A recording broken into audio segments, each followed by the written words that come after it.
Check out carmarshal.com. The link is in the description. They help support us. Surveillance video. Records show this isn't the first time brutality taking center stage again, this time in Bayonne, New Jersey. A cop accused of excessive force before facing the same allegations again. He made his first court appearance today on charges he beat a victim so viciously he knocked his teeth out. Tonight, the victim's family is speaking out. AJ Ross is in Bayonne. AJ? Sade, Officer Domenico Lillo, a 14-year veteran with the Bayonne Police Department, has been suspended without pay pending a judge's ruling in this federal case. As you mentioned, he's been accused of excessive force as well as falsifying documents. And this isn't the first time such allegations have been levied against him. My other brother called me and he was hysterical. Mara Walsh admits her brother Brandon isn't perfect, but says he didn't deserve what happened on December 27, 2013. When Bayonne police officer Domenico Lillo and two others burst through their home and arrested him for an outstanding warrant. I don't think it is within protocol to put someone in handcuffs and then beat their face in with a flashlight. Mara says Officer Lillo and his counterparts first sprayed mace on everyone inside, even her two small children. My mom was maced along with my children. The dogs, they were throwing up all over the place. It was a bad scene. Then while Brandon was in cuffs, family members say Officer Lillo violently beat him in the face with a flashlight over and over again. Once you cross that line into disfiguring people for no good reason at all, someone else needs to step in and say, okay, you've stepped over the boundary. The front teeth were all missing out of his mouth, and there were some wires in place. In addition to that, he had a number of sutures closing his forehead. In addition to excessive force, Brandon's attorney, Joel Silberman, says Officer Lillo is also being charged with falsifying his report of the incident, which was captured on a nearby surveillance video. Records show this isn't the first time allegations like these have been levied against Lillo. In fact, the city of Bayonne paid $100,000 to settle another claim back in 2007, where two men say they were beaten by Lillo and four others. There seems to be a pattern within that town of excessive force on people, so hopefully this brings it to light and brings about some change. The only thing we wanted was justice. Now, the Bayonne Police Department did conduct an internal affairs investigation, and they have been cooperating with the Hudson County Prosecutor's Office, the New Jersey Attorney General's Office, as well as the FBI. Live in Bayonne tonight, I'm AJ Ross, Channel 7 Eyewitness News.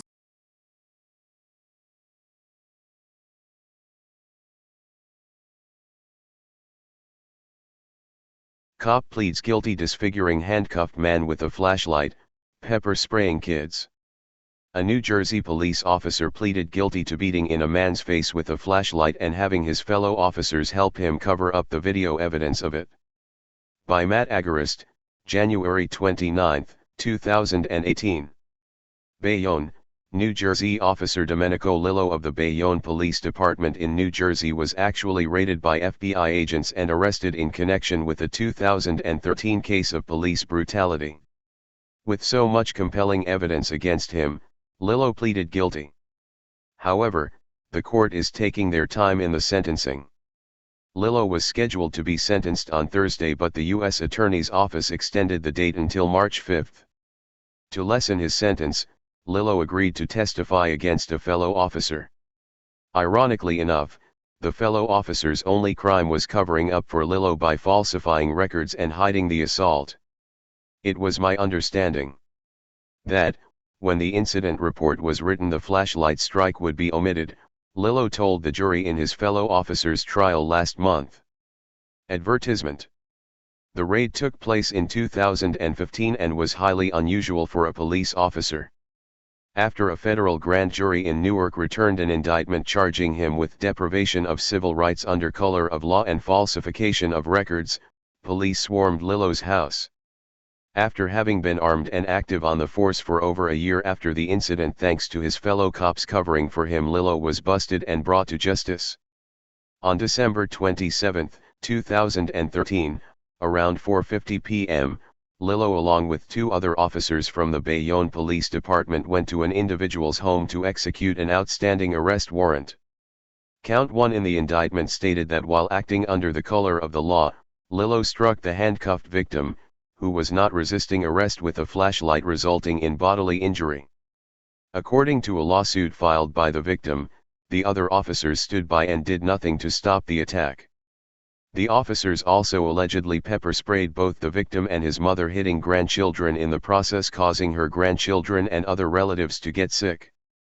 Count 2 in the indictment stated that Lillo, acting with the intent to impede, obstruct, and influence the investigation and proper administration of a matter within the jurisdiction of the Federal Bureau of Investigation, knowingly concealed, covered up, falsified, and made false entries on a Bayonne Police Department use of force report about the individual, to wit, by not checking the box marked strike/use of baton or other object.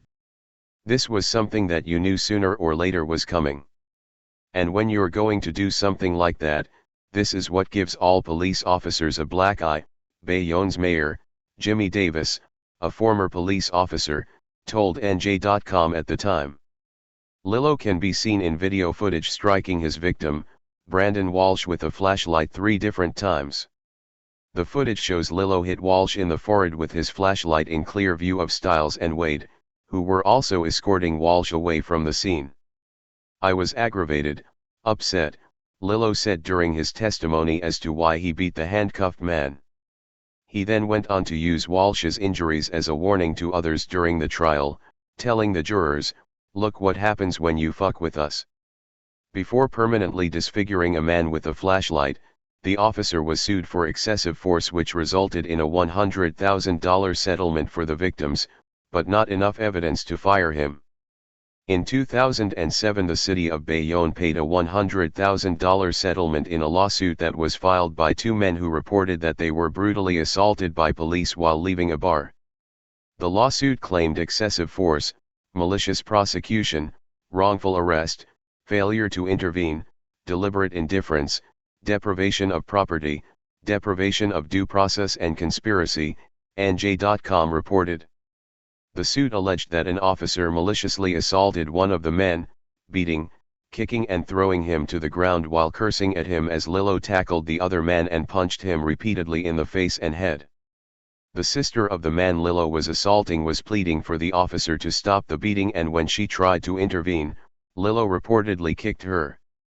Prior to striking the plea deal, Lillo was facing upwards of 10 to 20 years for the charges against him. Lillo's victims will now have to wait until March to find out if the dangerous police officer who put a man in the hospital with a flashlight will get justice.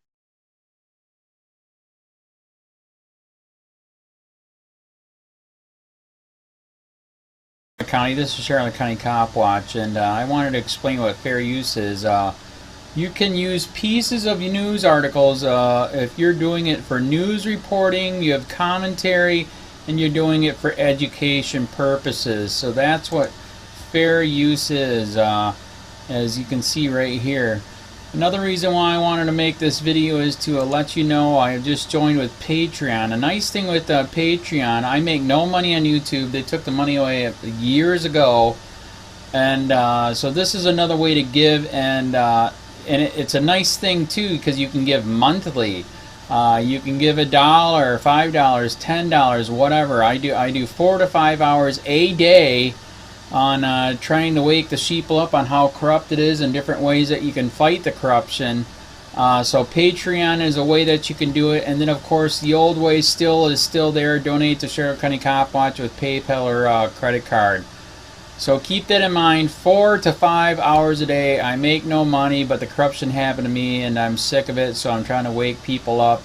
But my wife would love it if if we could get some help out there. There's 47,000 subscribers. Just think if each one of you subscribers just gave let's say actually yes, $1 a month. 47,000 subscribers gave $1 a month. That would be awesome. That's not going to happen. But anyways, that would be great if it did happen. But do the math in your head. Just think about it. Like I said, 4 to 5 hours a day. I get no money from YouTube. YouTube has gone nuts. You can't do anything anymore. They're taking the money away everywhere. So these are a couple different ways that you can still help out with all this time that I put in. And as you know, I'm in a special situation where, at least I can do it. 4 to 5 hours a day. We have a cleaning company during the day. That's what allows me to do this, and we're debt free. So this is my hobby, I don't go fishing and all that other crap. I try to save the world. So help me out to make the wife happy, man. In fact, if you guys did give $1 a day, and there was 47,000 of you, and you did it, and each of you gave $1, and that was every month, oh my God, yes, I could quit. I could start suing them. Another idea too that we have is, you know, if I got, you know, some funds, we could actually contact everyone that has been ticketed and or arrested and put in jail and start sending them postcards to let them know we're here, and to see if everything went all right, and if it didn't, find out their story. So we could even do more investigations and more lawsuits. Lawsuits take money. So just think about that. You know, 47,000 of you so far right now. You know, $1 a day. I mean, $1 a month on Patreon, or $5 a month Patreon, 10, 20, whatever. Just do the math in your head. Help out. This is a lot of work every single day. Thanks.